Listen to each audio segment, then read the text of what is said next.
my friends, this is something awesome. This is the new McLaren 720S, and this is actually the performance version, and I can't wait to drive this thing. Before we take this McLaren for a good shag, we need to have a look under this elegant postmodern skin. If you're a fan of this channel, you may recall that we've spent some time with the predecessors of the 720. The name of the MP412C was a mouthful. Thanks, Ron Dennis, but it was a great starting point for the company's modern lineup. The 650 refined the notion of the Super Series cars and introduced us to McLaren's design language. The 675 LT, with its focus on outright speed and athleticism, well, driving that freaking LT is one of those experiences that's been laser etched directly onto my brain tissue. There's no question then that the 720S has to meet some pretty high expectations. The 720S is a major departure from the previous generation Super Series cars. It's fundamentally different from the 12C, the 650S, and even the 675 LT, which is one of our favorites. The carbon fiber monocell 2 is an all-new design. The door openings are much larger than before, and in total it weighs about 200 pounds. Unlike the previous generation Super Series cars, the 720S is powered by a 4-liter twin-turbo instead of a 3.8, and the turbochargers are now a twin-scroll design. That little twin-turbo V8 sits even lower in the chassis than before. As well, McLaren's innovative hydraulic suspension design, Proactive Chassis Control 2 they call it, that's a mouthful, is faster and more effective than before. There's all of that, plus some massive aerodynamic considerations. At the moment, you can have your 720S in 3 different flavors: regular, which is your standard everyday 720S, luxury with a full leather interior, or performance like this one with a leather and Alcantara interior, which in my opinion is the right way to go. The Alcantara touches add function and purpose to the cabin, and it's simply a pleasure to lay your hands on the stuff. The heart of this McLaren is the company's latest take on their standard power unit. Here, it's a 4-liter twin-turbocharged dry-sump V8, and nearly half of it is new over the 3.8-liter in the 650S. Plus, it sits 120 millimeters lower in this new car.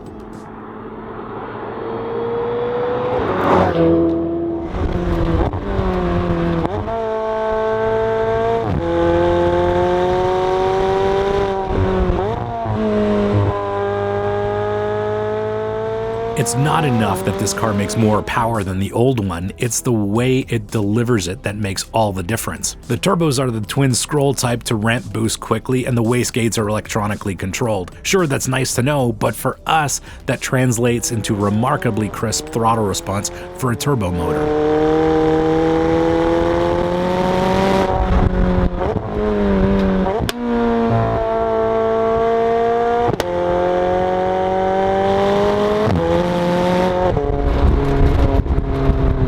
Now, for clarity, the 720 stands for 720 PS, and you German speakers know it stands for Viertelstärke, which is just a German word for metric horsepower. This new 4-liter makes 710 brake horsepower at 7,500 RPM, and it makes its peak 568 pounds of torque from 5,500 to 6,500 RPM. With that kind of output, that it revs to an eardrum-splitting 8,100 RPM, and that crisp throttle response, it's actually got a bit of naturally aspirated character to it. Sure, those numbers are impressive, and word on the street is that this engine is a wee bit officially underrated, 800 horsepower, but it translates into reality-bending acceleration, 0 to 60 in 2.8, the quarter in 10.3. And don't forget, this is a rear-wheel drive car. Wow. And it's said to top out at 212 miles an hour. I can't imagine. Okay, yes, I can actually.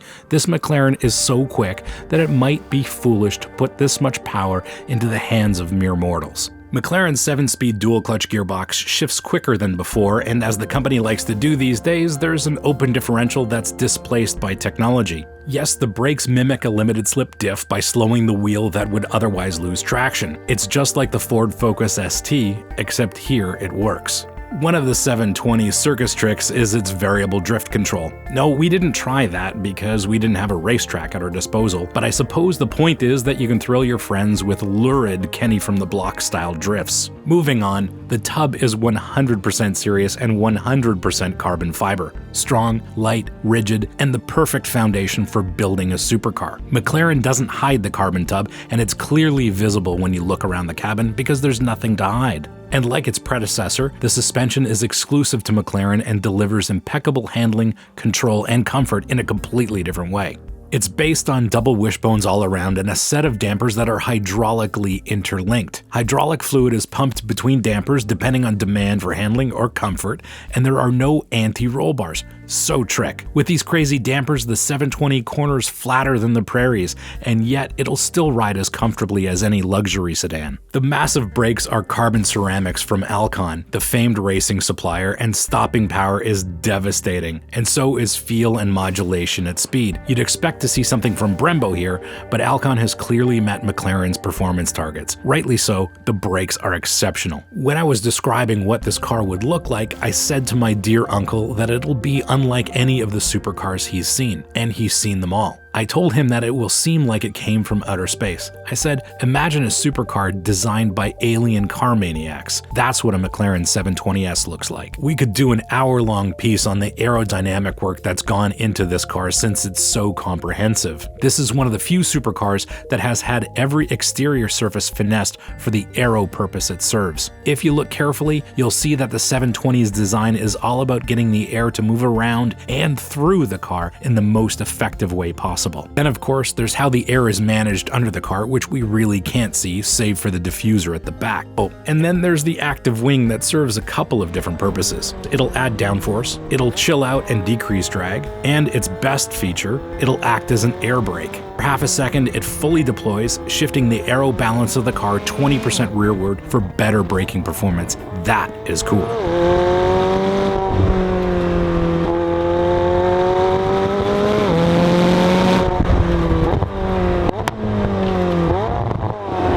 Yes, this, my friends, is the quickest car I've driven in a long time, and it's deceptively quick. It's got an innate ability to devour miles at absurd speeds. One moment you're enjoying the drive, the next you're doing go straight to jail speeds. And despite its vicious velocities, the 720 is as smooth as Dean Martin with a glass of whiskey in his hand. How it builds speed, how it carries speed through corners, the pace at which you can turn in seems almost unbelievable. But you can keep pushing and pushing and pushing the 720, and it's not even breaking a sweat. It drives not of this world, but like it's from an alternate reality. Yeah, an alternate reality where responsible speeds aren't a thing. Jumping off from its predecessors, the interior is next level for McLaren, and it exemplifies the company's principles of clean design and minimalism. And with the nearly 360 degrees of glass, there's more of that airy spaciousness to the cabin for which McLaren is known. It's the inverse of claustrophobic. The folding instrument cluster is like the appendix you never wanted or needed. In standard mode, the TFT panel displays various bits of prioritized information based on the drive mode. Then, when you want to get hardcore, the screen folds down into a slim horizontal display that shows you just the basics: speed, gear, engine RPM, and an active shift light. When I'm on track, all I'm interested in is the shift light, but in general, the interior is cleaner with the display in slim mode. However, after spending countless hours and dollars engineering weight out of the 720, why would McLaren insist on a motorized screen? The seating position is pure effective supercar. The pedals and the wheel are right where you want them to be, and you can get that super close race car seating position if you're like me. If you're the gangsta lean sort of driver, well, good luck with that. This is the sort of car that you want to stay on top of. The steering wheel design subscribes to the McLaren aesthetic with the simple, refreshingly button-free wheel. That's the antithesis to the Italian competition, and particularly if you track your 720, the lack of distractions is quantifiable, especially when you're concentrating on nailing the apex of that 100-mile-an-hour corner in your $300,000 McLaren.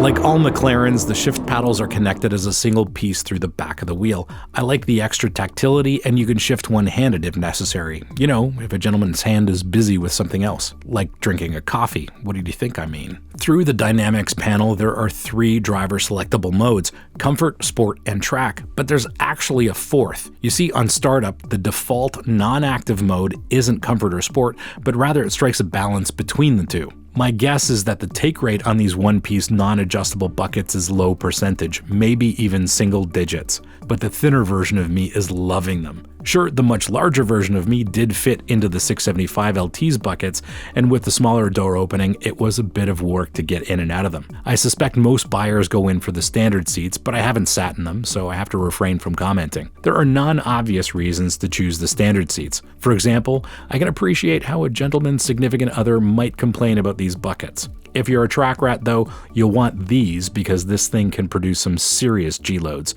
Trust me on this. McLaren's signature dihedral doors are among the coolest, and it's no surprise the kids call them billionaire doors. The way these doors strike a pose creates some drama whether you like it or not, and if you're driving a car like this, my guess is that you do like it.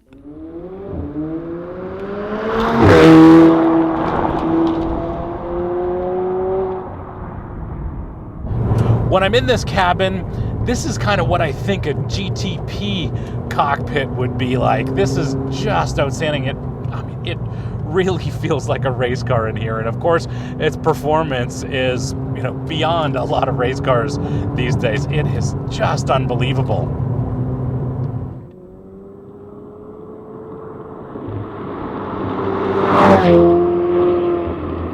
McLaren is proud to tell anyone who will listen that the 720S has this massively broad dynamic range chassis, and it's absolutely true. It's uncanny how this car will go from comfortable cruiser to track ready at the drop of a hat, and that's certainly what makes this supercar so desirable. There's also the unique purposeful design, an aesthetic that's defined as much by McLaren's principles as aerodynamics, but it's the 720's flat-out insane performance that gets right under your skin, because this is one of only 2 road cars that I haven't been able to fully explore on these gorgeous roads. I have to say that I'm left wanting more time with it, and next time it'll have to be on the racetrack.